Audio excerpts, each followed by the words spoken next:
Yo guys, masayang araw. For today's video nga pala is ikakabit na natin yung ating frame set.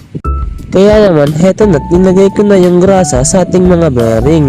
Kailangan nga lagyan natin ito ng grasa guys. Kasi ito yung magpapahaba ng buhay sa ating mga bearing. Bali yung frame, fork at yung stem lang muna ang ikakabit natin guys. Kasi medyo busy pa tayo ngayon.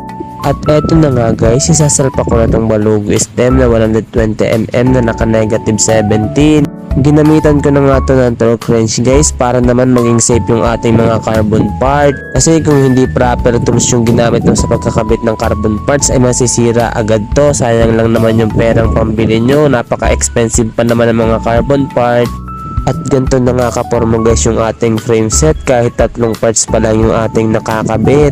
At kung gusto nyo nga guys masubaybayan yung ating pagbubuo sa project bike na ito ay mag-iwan ka lang dyan na follow and likes para updated ka sa ating mga susunod na video.